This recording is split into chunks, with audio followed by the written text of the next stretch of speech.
Willis O'Brien was most famous for his work on the original 1933 King Kong, but not many people are aware that he continued to work on stop-motion dinosaur movies well into the 1950s. Today we're going to look at one of the last pictures he worked on, the giant Behemoth from 1959.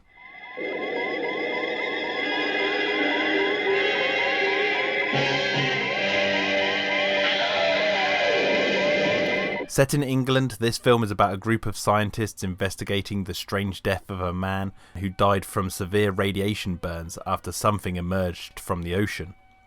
In his last breath, he uttered the word Behemoth. What was it? Behemoth.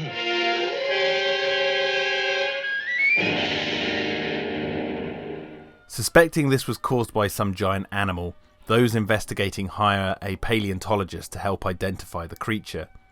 This person suggests it may be a Paleosaurus, and they are excited by the prospect of seeing one alive, so they mount a search, hunting around the neighbouring oceans in a helicopter to try and spot the animal from the air. However, after seeing it under the water's surface, it emits this weird pulse from the animal, which destroys the helicopter, killing everyone on board.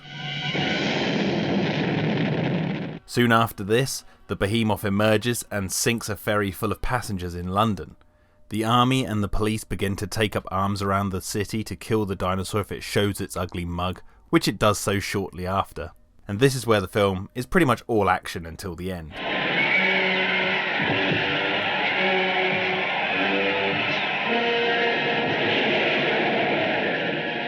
Seeing shots of the Behemoth crushing cars really makes me think that O'Brien was watching Beast from 20,000 Fathoms when he made this for inspiration.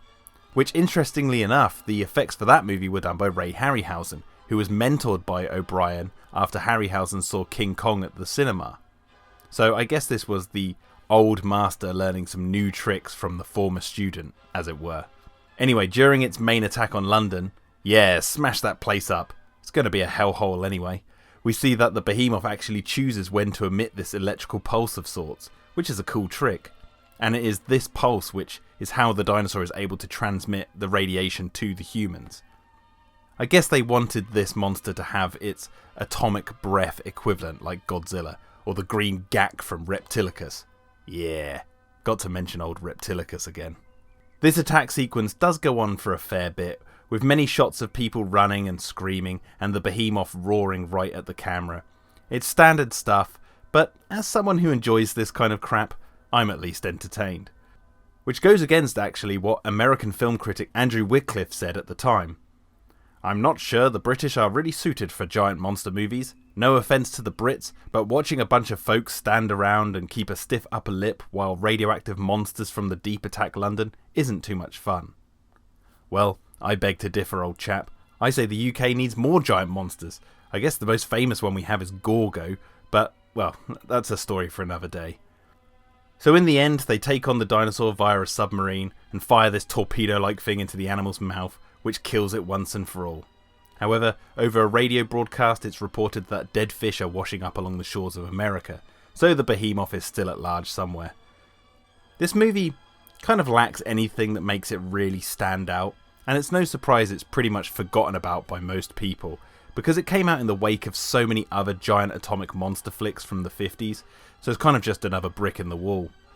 That said though, it is appealing for those of you out there who might be like myself and love seeing old black and white dinosaur movies, but I can understand how, if that's not really your cup of tea, this one might seem rather dull.